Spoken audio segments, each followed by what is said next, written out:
zana thianin unchatak mai min pe a kapuna ni ti hi nili liam ta vel khanin kashia bial shoi tu ten bial obi ten branch dangan to to ni ti ka kan hun fet sopa kan secretary unani or ti tu maya mut anwam te chiam lo chuanin voin lama te thei to phan chu kan han tuma zingkar thain engamon neu wangin vai lo tele manin thalama an boile char cha engponi se sanmon hi chu tharawan thil ani a engmo tong kam thiam le experience kam ka po hi dinama chu lama ti nu tuina ti nu si lo chuanin heng sanmon te po hi athi ve thiri chuanin angai thu so ten trong China melo ni turin an sain an so sewani itwala ti hian kan khovel mason me ka hianin kan thlen chi transian hian mason du lo tumma kanom lo ti thang chowa athen zoi tu laya academic line te competitive exam shang pe in kan bur kan boi tlang e me mani tin tu laya sum don thila te po ani a thalai ten vision thata nei ti choi ma ni molin sum don na shang kan ne ya entrepreneurship lam te po la satakin result ma ru lu ta central scheme tam tak po han kheu chua tu kan thu chho zel ni sungara chuanin Christian Cholai mo saron branch som rukna mang lei tur te hiani void hen kan khovel man chho me ka hianin chu e zon na kan na kan boi pui lai kara hianin pathian le kauthan hlam sia hianin kan na le sum do te hi kan lo boi pui ve em ti la hi zana kan thu pui ber tur pakhat ani a zana po hen sum thiam dim lo sum thiam dim lo boi pui tur kan ni lo sia te chu easy mani la ni suani na kan in zom na le kan len du na ti boi thei tu isio program ni lo isio shet pui ta ni lem lo mani na le zon na mani ne pathian ro pui na na lan lem lo ba mani thwa ti anga du pathian thu select all vel ko kan tamani chuman chon zana hianin uluk takin lo ai tha tum tai la thwain ka shri a tin chu ba ka chonin bible na sum do na chum changa alo soi te po hi zana hian han se te kan tum do ni chumi ni ma chuanin kan tungkum chunga drug and sis an man july ni som sa ni som dile paru thlenga thil dik lo an man te hi han darlan dan han tua ake hi zongin da ani a heroin ni ke som thum le panga tiswanin crystal met kan ti hi som di tin met dang kha zathum som ret bali hei sang khom me opium ni zale som li pakhat ni ganja hi som ruk le pasari tiswanin morphine ni som di le pali ko dei ni san di le som pali alpozalam hi som thum tiswanin mi zanga don shek heng zinga hian kan ril ru bet tel dur ka du chu kan ril ru chuanin atahan lai bor vel le acham phai pi lam chu kan lo da mun le o ti ru ru om thia amaro chu heng zinga hian an man zinga hian chalai KGP in mang tak tak te pavalai ru kan tiang kha kan in mang hoi that nei ni chuan chu zaina hianin chu lam hoi chu kan soi tu mani a tin chu bi ni rol ro chun kan ril ro thil pakhat lo bik se kan hum chu khang dam doi kan soi te tin in zuar kan ti te ke as trong boi lo su sela kan ril ro hian dor pui le zo din phevel la chi belo dang ti kalau khop mai kan thritam chu soi ngai lo bin tleirol tam tak tu la chuna me pain materialism khovela du sin lem nei lo khovela kan oma kan in sei na te mi ti ang zel ti du na khovela kan se ma chu chuanin tleirol te poso ni so le ko mani ai u de te ane zo te bulava in phal ta mai te an du le an ma mo an mu the na tu ta chuan ti ya va in phal ta mai te soi tur tam ta ke mani zo na ko kan shia ti chuan mi pa la kan bang lo mani ai u te de me se nei e tum shim ang chi te ko ne chu katian kan tu lai katian ka kan ni nup lo mani chuan chuanin content shang om thei mi Facebook ati Instagram ati thil shang kan post content shang om chi ani chunga chuanin bible lali so content pathian tuina alo soi te hi kan tu lai khovel ne hianin alo in rem alo in mil man lai ang chau kan ngai kha alo tu lai sia te po po hi zana in thari la shwan ka shri a Bible sum le mani ro lu ngai na lo ka wa ma Isua lo shan tu te Isua lo har tu te zana hianin anni ho le khani kan dan lam na apakhat na chuanin Judaism ka ro ta chan chin yan ta lan ka duwa Mathai bung som ni paru chang som li som paru so khasi lo siar ta bula tuthum thar talan dan chuan Judat Isua a heka ashalani tang ka som thum sabin Judaism ka ro ta khan da Isua ka ashalani chu English version a chuanin 30 pieces of silver di ani a this one in Zohana bungso ni changi le chang so pen le taila Marthi khan dan Isua ke asin sakhanin shria rim tui kha la asila asam te chuan dan Isua ke kha ashu sakhan this one in Judaism ka ro ka kha ulai khan an treasurer azir ti te zinga khan an sum en kol tu khanina asir tram khan he ti chu duli zathuma shalim ka tige mir the ke na kan pe ko ngatige chan pui ngai ti kan chan pui lo ti ama tak sungil tak isi lo kan aron chung chuak pe ni Judaism ka ro ta hianin an poisa lo khol sa kha lo e ru na sa fin khop kha lo ni da so ngai lo in country a to pa athi dan kha arab thak me ni chuan voi ni a hian kan han ta lan do chu exiting nge la ni so hi kan lo shal ve voi ni a hian a thren ta chu dor kai kan ni mei the a thren chu gi dor thok te kan ni mei the office thok te kan ni mei the thil ho te an dai kan ti hian la ni so Christa kan lo shal thin ani la ni so Christa ni le dul thin feel ven nuam ti em kha la ni so Christian ke ma ni a ro pui le asale zo zo ka in pol so atu line sum thil ho te kan ti suan la ni so kan lo shal le thin ni ti te a tharin thil le tai la apa ni na chuan dema de Beatrice ka ti ko pola ron bol pui mo em mai ni a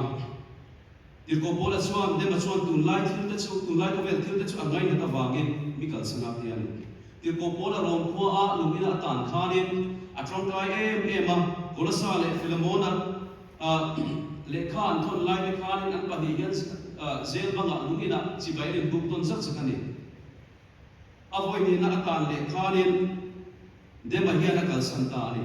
Bible le tarlan dan suan Timothy bun ni chang som le khan kula siar ta kan khan dema suan tun lai ko vel hi angai na ta wangin mikal sna Thessalonica khuwa akal ka sia ti le sia kani abun la hian Thessalonica khuwa hi ro pui em nom chen na mun ani a eng kim om na mun ni tun lai a ngai to tai la nom chen na mun khan ngai to ta la adang lam lo ti na ni chu chumi mun a chuan dali so Christa kha tir ko pola kha zui zo to lovin khovel thila pem ta ni sum le pai lo nei chawa sum le pai kan nei chawa isu aya enjoyment thil dam tak ti tur om som be zana po hianin atlang kuin za le som li bor vel kan khom chini tro chung jing a chon engam na le thula wa ha in khom thei lo tam zo kan ni mana adam te ich acting get pe bo kan chlo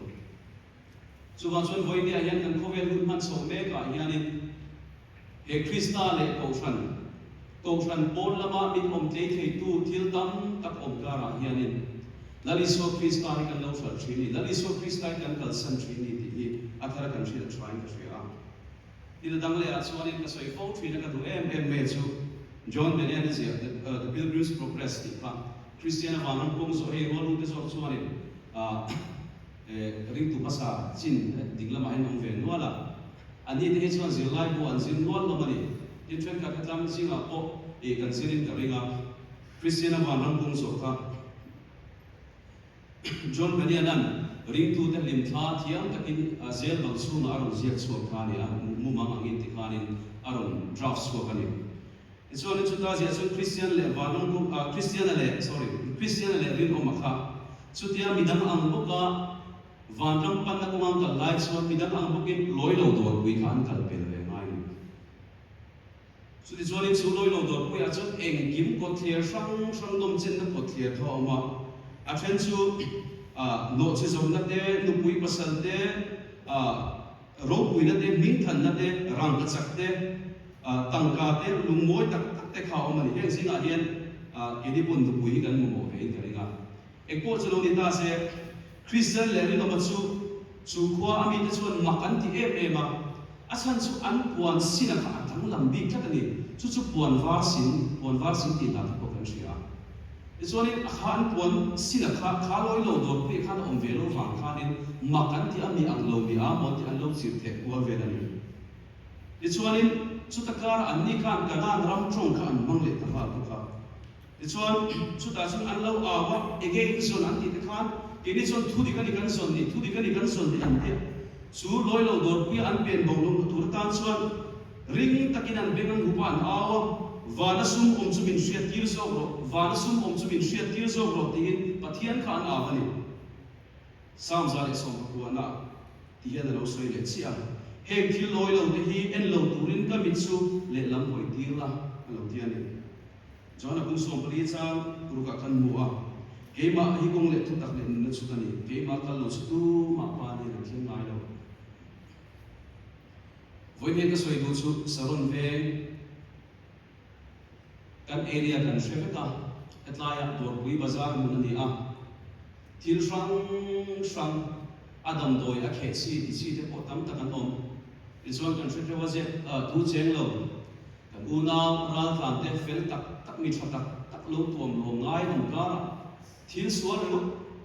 ti tumron boi pui tom ve le ka ara thak ani e pakhat kan tren te singa chung ka soi to han ta dan kan du chu amak ka ti khop ngai e ma ni lam han jep tai la itlaya do kan le kan ha ve a e ra khai lam u nau te an kala ti ra chu eng eng mon du an kala ni miron so ta khol thil lam an te a to pa chu eng mo thil dik lo de a per de lek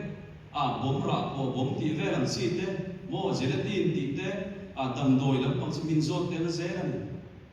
chu kan ta lan du na zo ko chu heng sum thiam lim lo dik lo te hi ra tan u nau te na an ti amo kan ti la hianin mi zo thalai ji nga po kum som ni atanga ni nga som thum bor ve la kan mi la te a po ni chu lo in nam hoi du to ka hi kan ong ve ze chu wa chon Christian thalai po saron bran cha hi he Christian a John banin na asian na mun loi lo dor pu ya hianin kan tang khang ve ang ti lo om le me kai bo sai la hian ka ri lo thil kha ta chu kanan ram ni an ti khan kanan ram nuam kan pan me ke ti kan sakang khan van kanan min thlen thei lo tur thil he ko vel thi om so zer ni chu wa chorin chu ko vel thil ta chu lari so Krista chak na din sara kan phum bo hi van ngai te lu le nakin loka kan la peng ka ton a chen chu kan ezon na wang te kan na wang te kan la peng ka ton chu mura chu the kaya seven branch Christian chalai pol mem bar hi Calcutta po mila Delhi po mila Shimla po mila Khoina po mila sum le akai no thila hian kan fi hin tur ni lali so Krista ke ma ni aplen tak kha mal so ka dik tak kan mu thein tur tan son he khovel thil loi lo mai hi lali so Krista min kan thum bo ngani ti athar kan share le try ka share apatum na swarin jersin ram hoi zol ka jersin ram hoi zol so chan chin kan chhe chan chin tra ma thaya mar kan ka te kan mu thri na ni chen dai na nei lova than nu nga te om thina than nu nga te om thina tla nga te avai vel mani be saro kina a bol vaka a ko mi te kan law em em mani lali so Krista le azem tir te ka Galilee di na chona anon su khanin su ram hoi ma chon rang takina pana isuna mo so sakani ti kan shia isuna nan mo chu kha khang ram hoi wal mo legion ho kha sang ni wal ka vok ko chu ma kana lu ta ni su ti chuan hetlai ka rin ru khoi em tu chu abun hai vai mi kha vok nei tu te khani thara bo pakhatina san suak chan dam a lo ai khanin lali so Krista thil ti theina kha an mu kan thata iswa le azir ti te ka ho turin an ti an ngai thei lo ni an ran rual kha lali so Krista ai khan an ran rual khan thang so ni iswa Krista thil ti theire kho mai ta tar lang tu thon thu lang sa em ni he tu che che wi eti zogen gai to tai la nang le ke hi e ai din hun tha so pathian in kan ma sum le pai mal so na min la pe ang e mi kar kan an jet du su sum le pai chang hi mi mal so na kan nai mal so na sum le pai kan ton hian ring tu te hianin mal so na vor to pa hin kan sia phong thi eng po chu lo ni se sum na tha khatan noi khat noi ni chuang chuang lo thei nei la nei don chu huna chuanin heng zersin kwami te ram huai zol na man vok noi tu te ang le khianin thara bo ve a hian kan sum le pai kan te chwa te hi thara bo man nan hian kan uyam ti ka lau mai chen ka chui kom mal som na han dong chu ve don chawa pathian ta na luan ral tu lo pathian ta na luan chwa tu lo he kan tam se la ni u ho nu nang chuanin pe te nuam kan ti a mi mal nu na dal iso krista project dal iso krista mission ti lo ting thei tu hianin kan pe chu lo ti a bong tak se ka ni a thi ru tlang dang deu train han thi le kan han wa Bible hi thara lam thu sap in po so lam bi kan ti thina ma se Bible hi economic blueprint chabe at zinga mi le ro pui ber trang kai ber ala ni fan tu thlen hian ti boy te ka soi nga mani ega mo trend le va ni na ringot lo pathian thu in a soi kan zir ho jana hian ka duani it is all kan economic din bun tun India big tun din bun hian soi kan han dua samni de somni por August kan US dollar hi som pole panga 95.45 velin 96 afran kana ron tan yem chat kit sobani a asan de chon kan shia kan crude oil kan tui al thete 85% hi India ram pon chuna kan sok lu fekani chu chu enge ko kan ki chu India ram chuma inflation thil man tam takin ron ti sangwal ti chonin Goldman Sachs and dia report ko ina tablan dan so hi YOY and year over year tin ania omje chu nikum ogas le tungkum ogas in ka tin ani so hianin ale ni thokin asamani chuba chorin foreign investor te zong India ramar investor zong kha ani chua boy ya asan chu rupi kha atlak tiam an lo wangin ani chu ta kara hian ti taila kan rupi te atlak niam lo la tur tan RBI Reserve Bank of India in athuk sia thuk lo nan market stock te khan alo keep up ve sar sar wangin ala pa ngai stable view ni hetlai kan soi kun chan pakhat chu India ram kan sia hetlai mania oil boy le gas boy lai ve la an hung thui zia chu South nan pang khung Rajkot kan thit amadaba Punjab Punjab sung mini China India ramina thila siam chon na hun ve pa ngai takani factory zong ka akhar ne in khar vek da thok turanam lo an kuan ho ve gas mana sang tu steel mana sang tu chu takara kan pa te wal kan pu te wal ho kha factory a nan thok thei lo tu pato cholai kan lo bangso kin kan pa te kan pi le kan pu te nan ti al kha an ti pe ve lo wangin India rama le ban wang em em ni chuan chuanin khatlai kara khan mi chen khat vai lo thok te ti don ni kha chuanin sum pakhat business pakhat an nei lai khan adanga kha talent an nei kha an lo vong nu tak me ni chu kan Bible ko en lo soi ve tak me ya sum la lu da pakhat ai tam multiple sources of income he kan zirama em em ni chan swang aba economic crisis aba kan sum do na te tu serup the ni chu ta chuan pathian in nang le ke talent min pe ka hi kan mau sam tu lo assimilation te kan lau thi min sim ral don lo no lon po ka anget lu tu asan chu thing swang ma cha be ni ta ni it is all in a soi tai la voi ne mental sa ta ni zirti mi zirti thiam ta ni na tinge na iso krista sa le chani tutorial kai din ve me lo asian thiam ta ni ta ke bo sai la yan min chok em ba career group foi ni vek pakha ka fakala Instagram a in post thina South Indian cuisine em an chat ve lan ya lo siama kanan ei me chu alo authentic he alo original lu tukani it is on the tai na ai so da pan dukan song ala song he kur na ya ni vai ho in capture ve jelebi sian na mun tam tak hi vai na capture ve chu wan chuan na tige ei ma ni pathian na talent ata hi kan pe pung lo talent kol tu khanin a pe pun lo awangin kha talent kha chu sakani it is all so ile taina tu fing te bung song tung pakhatami me chi sum dong kha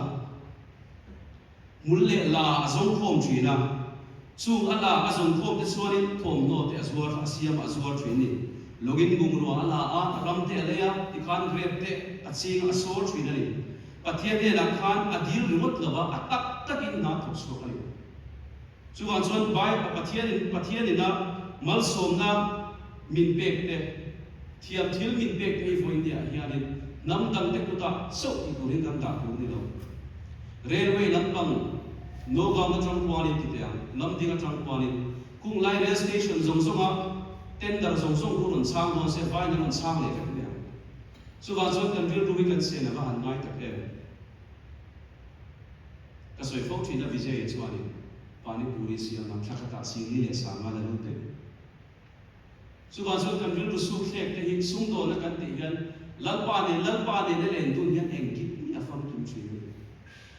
suban so ni kan nei ang kan thiam ang te kan ti ve hi pathian hian mala lo so chi na dik lo takati tu te a chuan tlem te dik tak kan ti hi wana ro kan khol khom tho ni ti athar kan hriat che ni apoi mo tak se din ka hriat et yana soi le kan duwa Pharaoh sipai ho tu Potiphar kha Joseph a thang kha wa han thang suwa lo tak kati a in sunga Joseph a ala lu ta kha ai lu tarom economia Joseph a thang ha the pera mon ka ti suwa lo a unaw den thik na awanga midian sungdom te na tang ka som ni chawan chana kha Pharaoh chuanin afin na chu mihring lam thil got ni lo pathian pek ani ti ashe da wangin ai gupta ram ro rel tu asiam ni mi pakhatina pathian tu a oi wang hian chu kwa gupta ram ni thike chuwan chuanin Joseph a nga rin om akhir dang dang jang han thil le taila ni le tang ka som thuma na ni suwa sa tu ju de is kan gon ko na khan ana san tu ka thi dang kha ra tha ti lai thei han ti phan soi le zoi kan du ni chu pathian nei tu kan ni na mi na hria chian chuan thil ti thei na nei in om thina pathian thil ti thei na chuang tu te hi chuan pathian ya na kal san ngai lo pathian thil ti thei na chuang tlak tu te hi pathian ya asum do na huna anna ezon na exam a beng na tu ra hi pathian na kal san ngai lo ni ti zana hian Christian for life both here at the share trying to share pathian rok bizia hi han soi le kan lo ba hi zo me soi tai la NASA howina an telescope James Webb akha an universe a alien aron so ni chu aming chu mombi ashwan an dia chu a mysterious object till into lian em mai kamani kan solar system billions a alien te kan chu da alliance one black hole ma em mai kan ko kania kan zilai kan zil shina scientists one in kan universe len le what so he 13.8 billion more vel ni an dia Milky Way ke mani che na Milky Way chu ribot a ko hian RC zali atama zali in ka billion suam te hi omani Milky Way ka ti chuanin en lo mai la ka siri ni te lo ki su ni ka ria puarin moi te pen la em Milky Way ka ro se sa te em polis lo na ni atom na na han sui de kan du chu de pa lu dot te ka van du po te kan chen de lung thala lim tha ming cha em mai ram sa le chitin reng mai zong zong an lam ka February som poli sa ka za ko som ko khanin la kania makta duai sang 3.7 million miles athanga la la kani American astronomer ka second aswanin NASA ho tu te kha spacecraft la mai kha khove lam kan universe kan solar system lam hoya family portrait ron nei turing a request ha this one a request an chuan thla khan la ta ni this one in omsia chu project a chuan in nizung sunbeam in kara khan kan leilung hi pixel pakhat dot pakhat ang chau khan lang ve tin ani chu atlang hung lam mi te khan in atla yan dot pakhat da tai la chu kan khovel lam da tin ani chu chu tiang te le ka chu kan khovel ani ti kha classical hian thumo tak poetry mo tak kha ro ta chu ami zo tong din an soi kan duwa kha dot te kha han thir non le tu khata khan kan omna kan in kan le le ke ma ni khata khan in ma zong zong te isian ngai mi lo te khovel lo piang to zong te milim thei tak te milungai thei tak te sakol ma suai tu te tual that thin te mi voice te mi do se te chen khom na ni. The delusion that we have privileged position in the universe are challenged by this point of blue lines at the end. He khovela din bun cha kan lo in ngai ka ve zong ate he kan planet he chim ta rup se planet da nga khoya nge kan transfer so ngang planet le planet pakhat in ka ru zau zia te khan ngai to te waron ti aron sui na ni su zana hianin kan han sui ku chu faklai na lo khwa lalpa tunge mo kani ami suya treng le ka chung te po tunge an ni dai gil karami mual eng phalo eng wangin nge kamang siminti pathian bang ane le pathian ko ngai hian eng kim amot bok nan han lo thei lo zana hianin har sat na swang sunga wangte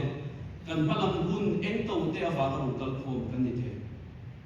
voine hen pathian bang ane chuang tak tu pathian ko ngai na chuang tak tu suwa ko ngai dale amhangai na wang chon eng kim hi ka ti the ni ti shu tu ten he mal som na le mal som na ko ikan ro chu do ni ti akha kan shu chan ki shu zan ai soi tu tam ta ko om the o me he lo ko hi a thil dam de phan je tel te kan tu ma ro su i khom ban lama ka zir te lo ma wangin a re ta kan soi lo tu ngai la tu na kan chairman dina Priscilla bu number zanga le som ni pathum na aron ti akhanin kabil ru aron ko em mathunon khanin lali som pel ka bu anga thi na fa te tan tu su he ko vel hi bo ma sila lali su akani to se zana hen rong bol pui tu tat te u he ko vel hi kan sam ten tu ro mo kan ti na he ko vela hianin eng kim hi nei ka kan tu ma se eng tik ni mo chon nang le ke hi kan mo to suta van thina kan som so te chu pathian ko ngai so hi lali so krista so hi van thina kan som so the ni ti she ne zarin ko mi lut takin mun takin I chui na ko ti kha kan som le che le thu kan se de thu kan se de pan kan za tan man som so thyo se